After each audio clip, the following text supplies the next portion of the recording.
William Henry Hance was born in 1951 in Georgia, where he grew up in modest circumstances marked by a mix of hardship and instability.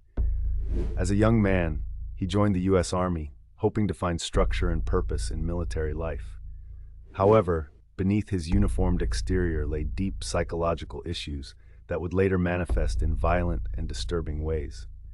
During his military service, Hance was stationed at Fort Benning, Georgia, and later at other posts. To those who knew him casually, he seemed quiet and reserved, a man who kept to himself and did his duty. But in 1978, a series of brutal crimes shattered that image and exposed the darkness within him. Between 1977 and 1978, several women, all involved in sex work near military bases, were found murdered in the Columbus-Fort Benning area. The killings bore signs of extreme violence and cruelty. The victims were bludgeoned and left in isolated locations. Fear swept through the local community, particularly among women working near the base. Adding a disturbing twist, the Columbus police began receiving letters from a supposed group calling themselves the Forces of Evil, who claimed responsibility for the murders and demanded that authorities catch the real killer or face more deaths. The letters were riddled with threats and strange military references, attempting to mislead investigators. Eventually, handwriting analysis and other evidence revealed that the Forces of Evil letters were written by none other than William Hance himself. When questioned, William Henry Hance initially denied involvement, but later confessed. He admitted to killing 3 women, Gail Jackson, Irene Thurkield, and Karen Hickman.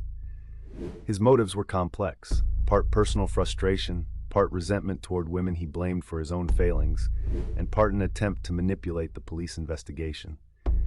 The letters were his effort to divert suspicion and create an illusion of a larger conspiracy. In 1978, William Henry Hance was arrested and charged with the murders. His trial exposed a deeply disturbed man whose crimes combined manipulation, cruelty, and delusion. Despite attempts by his defense to argue mental illness, the jury found him guilty. He was sentenced to death. For the next 2 decades, William Henry Hance remained on death row at the Georgia Diagnostic and Classification Prison. Over time, his case drew attention from advocates who argued that his mental capacity and background should have warranted life imprisonment rather than execution. Nonetheless, his appeals were denied. On March 31, 1994, William Henry Hance was executed by electrocution at the age of 43. His final words were brief, expressing regret but offering no detailed explanation for his crimes. William Henry Hance's life stands as a grim example of how a man who once served his country descended into violence and deceit, leaving behind a trail of fear and tragedy. His story remains one of the darker chapters in the history of crime linked to military communities in the American South.